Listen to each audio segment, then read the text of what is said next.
Welcome to யாவரும் கேளீர். நான் உங்க பத்ரி பேசுறேன். அந்த வலைப்பேச்சை பொறுத்தவரைய ராஜ்கமலுக்கு எந்த வகையிலையாவது அது நெகட்டிவாக சொல்லணும் அப்படிங்கிறது தான் அவங்களுடைய ஒரு எண்ணமாக இருக்குது.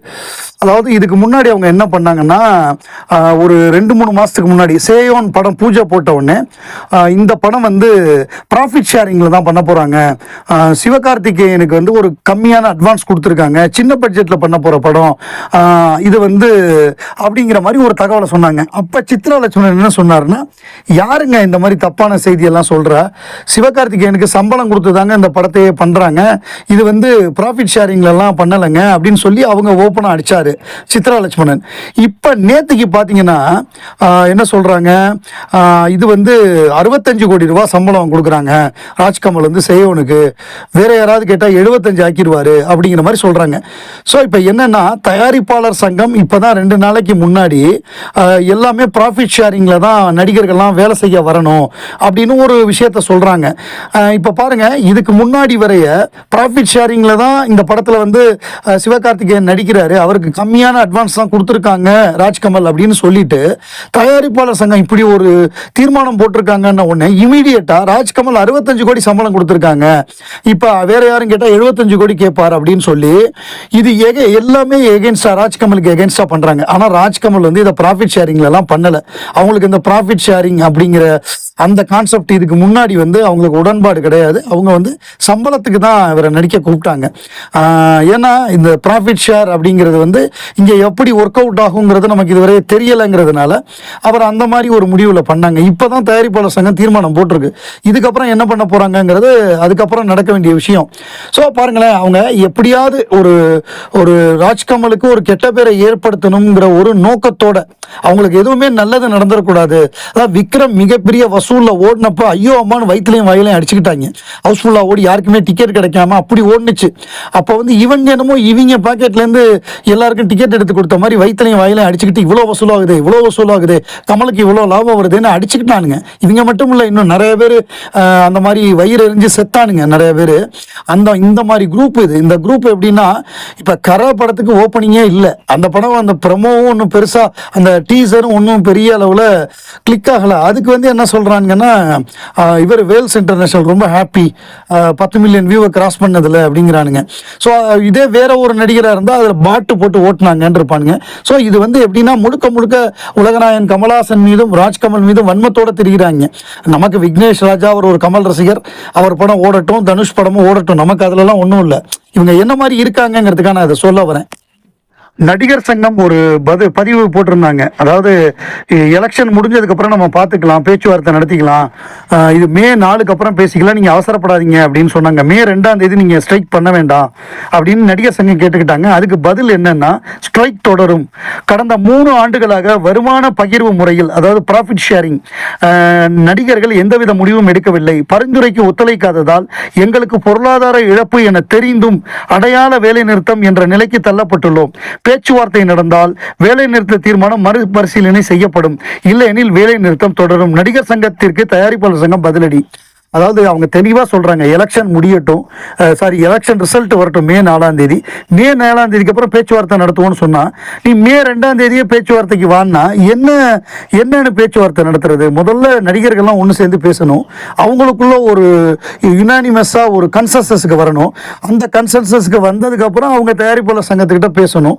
அப்போ தான் கரெக்டாக இருக்குது. அவசர கதியில் இன்னைக்கு 3 வருஷமாக சொன்னோன்னாலும் நடிகர்கள் ஒரு டிசிஷன் எடுக்கணும்ல. அதாவது தயாரிப்பாளருங்கிறவங்களே கம்மி, நீங்கள் சங்கம் தீர்மானம்னு சொல்லலாம். படம் எடுக்கிற தயாரிப்பாளர் எத்தனை பேர் இருக்காங்க? முக்கியமாக மார்க்கெட்டில் இருக்க நடிகர்கள் எத்தனை பேர் இருக்காங்க? இது அவங்களுக்குள்ள உள்ள பேச்சுவார்த்தை 1 to 1 நடந்தாலே முடிஞ்சு போயிடும். இப்போ இவங்க என்னதான் தீர்மானம் போட்டாலும் இந்த சங்கத்தில் இருக்கிற தயாரிப்பாளரே ஒரு நடிகருக்கு கூட சம்பளம் கொடுத்து புக் பண்ணுவார். இவங்கெல்லாம் காலங்காலமாக இதை சொல்லிட்டு இருக்காங்க. எனக்கு தெரிஞ்சு இது ப்ராக்டிக்கலாக நடைமுறைக்கு வர்றதுக்கு ரொம்ப கம்மி, வாய்ப்பு கம்மி. ஏன்னா இது நடப்பு தயாரிப்பாளர் அப்படின்னு சொன்னால் கூட அந்த தயாரிப்பாளர்கள்ங்கிறவங்க விரல் விட்டு எண்ணலாம். ஒன்று சன் டிவி படம் எடுக்கிறாங்க, ராஜ்கமல் படம் எடுக்கிறாங்க, எடுக்கிறாங்க, இவங்க படம் எடுக்கிறாங்க, நம்ம கல்பாத்தி அவங்க ஏஜிஎஸ் படம் எடுக்கிறாங்க. அதை விட்டால் வேல்ஸ், இந்த 4-5 கம்பெனி தான் படம் எடுக்கிறாங்க. மீதி எல்லாம் சின்ன படங்கள். அப்போ கமல், ரஜினி, அஜித், விஜய் மாதிரியான நடிகர்கள் எத்தனை படத்தில் நடிச்சிட முடியும்? அவங்கள வச்சு எந்த ப்ரொடியூசர் எடுத்துட முடியும்? ஸோ அப்படி இருக்கும் பொழுது இது எல்லாருக்கும் பொருத்தி பார்க்கறது, ப்ராஃபிட் ஷேரிங்கிறத எல்லாருக்கும் கொண்டு வர முடியாது. பெரிய நடிகர்களுக்கு வேணால் கொண்டு வரலாமே தவிர 100 கோடி 150 கோடி 200 கோடி வாங்குறவங்களுக்கு எல்லாருமா 100 கோடி 150 கோடி வாங்குறாங்க. ஸோ அப்படி இருக்கும்பொழுது இது எல்லாருக்கும் பொருந்தாது. அது வந்து 1 to 1 ஒரு விஷயம் ஒருத்தருக்கு பொருந்துறது மற்றவருக்கு பொருந்தாது.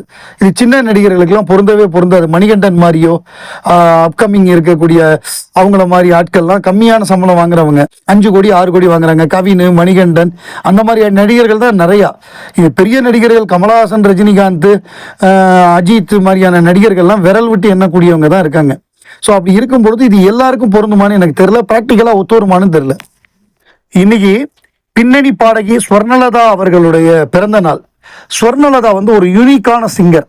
அதாவது எப்படி நம்ம ஒரு காலத்தில் எல்லார் ஈஸ்வரி சொல்லுவோமோ அவங்கள மாதிரி வேற யாரும் பாட முடியாது. அந்த மாதிரி வாய்ஸ் வேற யாருக்கும் இருக்காது. அந்த யூனிக்கான சாங்ஸ், இந்த பட்டத்து ராணி அப்படிங்கிற சாங்ஸ், இப்போ நம்ம ஸ்வர்ணலதா எடுத்துக்கிட்டோம் அப்படின்னா ஆட்டமா தேரோட்டமா கிட்டத்தட்ட அதுக்கு ஈக்குவலான பாட்டு. அந்த மாதிரி வாய்ஸ், அதாவது எண்ணெய் தொட்டி அள்ளி சென்ற மன்னன் பேரும் என்னடி அந்த மாதிரி பாடல்கள். ஸோ இந்த நிறைய ஏஆர் ரஹ்மான் மியூசிக்கில் வந்த பாட்டு போராளிய பொண்ணு தாயி, அதே மாதிரி நம்ம இதில் ரங்கீலால் அவங்க பாடின ஹேராம் சாங்கு, இந்த மாதிரி நிறைய பாடல்கள் அவங்க வந்து ஏராளமான நல்ல பாடல்களை பாடியிருக்காங்க. யூனிக்கான பாடல்கள். இந்த குரலை கேட்டவுடனே இது வந்து ஸ்வர்ணலதா தான். இந்த எவனோ ஒருவன் அந்த இதில் வரக்கூடிய அலைப்பாய்தியில் வரக்கூடிய பாடலாக இருக்கட்டும். ஸோ இந்த மாதிரி நம்ம வந்து ஸ்வர்ணலதா அப்படின்னாலே அவங்க வந்து குவாலிட்டியான சாங்ஸ் நிறைய பாடியிருக்காங்க. அதில் வந்து யூனிக்கான சாங்ஸ் ரொம்ப அந்த வாய்ஸே வேற யாருக்கும் வராது அப்படிங்கிற மாதிரியான அந்த மாதிரியான ஒரு என்ன சொல்றது ஸ்பெஷாலிட்டி. சில வாய்ஸ்லாம் ஜென்ரிக்காக இருக்கும், யார் வேணாலும் பாடிடலாம் அப்படிங்கிற மாதிரியான ஒரு வாய்ஸ் இருக்கும். பட் இவங்களை பொறுத்தவரை முக்காபலாவும் இவங்க பாடுவாங்க. அக்கடான்னு நாங்கள் உடபோட்டா பாட்டும் பாடுவாங்க. அதே மாதிரி வேற மெலடி சாங்கும் பாடுவாங்கங்கிற மாதிரியான ஒரு திருமண மலர்கள் தருவாயா தோட்டத்தில் அந்த பாட்டும் இவங்க பாடுவாங்க. ஒரு கிளாமரான ஹேராமா ரங்கீலால வரக்கூடிய பாட்டு. ஸோ இந்த மாதிரியாக எல்லா விதமான ஒரு ஆல்ரவுண்ட் சிங்கர்னே சொல்லலாம். இவங்களுக்குன்னு ஒரு யூனிக் சிக்னேச்சர் இருக்கும் இவங்க பாடினாங்கன்னா. ஸோ அப்படிப்பட்ட ஒரு சிங்கர் அவங்க வந்து ரொம்ப குறைந்த வயதிலேயே காலமானது அப்படிங்கிறது வந்து நமக்கெல்லாம் மாபெரும் இழப்பு. ஒரு இசை ரசிகர்களுக்கும் இசை உலகத்துக்கும் மாபெரும் இழப்பு. அந்த மலைக்கோயில் வாசலில் அந்த பாட்டெலாம் கணீர்னு இருக்கும். ஸோ அப்படிப்பட்ட ஒரு சிங்கர். ஸோ அவங்கள வந்து அவர்களுடைய பிறந்த நாளில் வந்து நம்ம fondly remembering legendary singer Swarnalatha. அவங்க அந்த போராளே பொண்ணு தாய் பாட்டெல்லாம் என்னமா பாடியிருப்பாங்க, சான்ஸே கிடையாது. என்னுள்ளே வள்ளி படத்தில் பிரமாதமான சாங்கு போராளை பொண்ணு தாயி, எவனோ ஒருவன் வாசிக்கிறான். அப்புறம் எனக்கு ரொம்ப பிடிச்ச பாட்டு கவிஞர் வாலி எழுதி சத்திரியனில் வரக்கூடிய மாலையில் யாரோ, இந்த பானுப்பிரியா சாங், அது திருமண மலர்கள். அப்புறம் மாசரு பொன்னே வருகன்னு தேவர் மகனில் ஒரு பிட் சாங் இருக்கும். அந்த தேர் இழுத்துட்டு போகிறப்ப மாசரு பொன்னே வருக பிரமாதமாக இருக்கும். அப்புறம் ஆட்டமா தேரோட்டமா, குயில் பாட்டு வந்தது என்ன, அப்புறம் சின்ன தம்பியில் வரக்கூடிய அந்த சாங்கு, நீ எங்கே என்னன்பே, போவமா ஊர்வலம், இந்த மாதிரியான ஒரு பயங்கரமான ஹிட் சாங்கை பாடின ஸ்வர்ணலதா.